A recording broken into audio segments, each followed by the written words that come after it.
নমস্কার, আপনারা শুনছেন বলতে হবে নিউজ ইন্ডিয়ার আজকের পডকাস্ট। নজর গুরুত্বপূর্ণ খবরগুলির দিকে। আমার বদনাম করে ভোটের ফায়দা তোলার চেষ্টা, শ্লীলতাহানির অভিযোগে মুখ খুললেন রাজ্যপাল। কুণালকে নিয়ে লিন্ডন পন্থা নিয়েছিল তৃণমূল, বাংলায় খাটল না মার্কিন কৌশল। ফেডারি ঘোষ শপথেই মোদি পৌঁছানোর ঠিক আগে রাজ্যপাল মোদীর বিরুদ্ধে পুলিশের শ্লীলতাহানির অভিযোগ রাজভবন করবেন।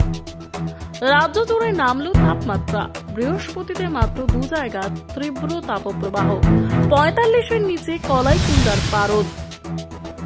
কলকাতায় বাড়ি ভাঙার রাবিশ হস্তান্তর না হলে বন্ধ হতে পারে নির্মাণ কাজ, হবে জরিমানাও।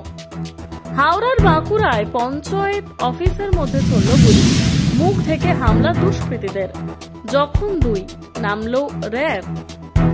গরমে জলের চাহিদা বেড়েছে 3 গুণ, সমস্যা মেটাতে শহরবাসীকে অপচয় রুখতে পরামর্শ কলকাতা পুরসভার। নিয়োগ মামলায় জামিন পেলেন না কুন্তল ঘোষ, আবেদন আবার খারিজ করে দিল হাইকোর্ট।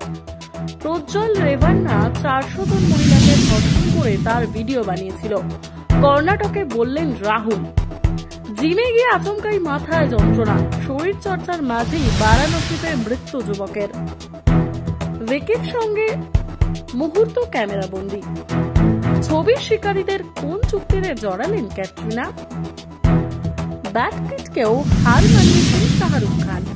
জার্মানিতে সেদিন ঠিক কি ঘটেছিল?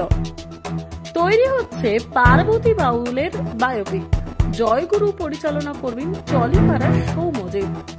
নাইটদের নীতির জন্যই কি বিশ্বকাপের দলে জায়গা পেলেন না রিঙ্কু? স্পষ্ট জবাব কেকেআরের। বিশ্বকাপে সুযোগ পাওয়ার পরেই 4 ওভারে 62 রান দিলেন চহাল, হায়দ্রাবাদ তুলল 201 রান।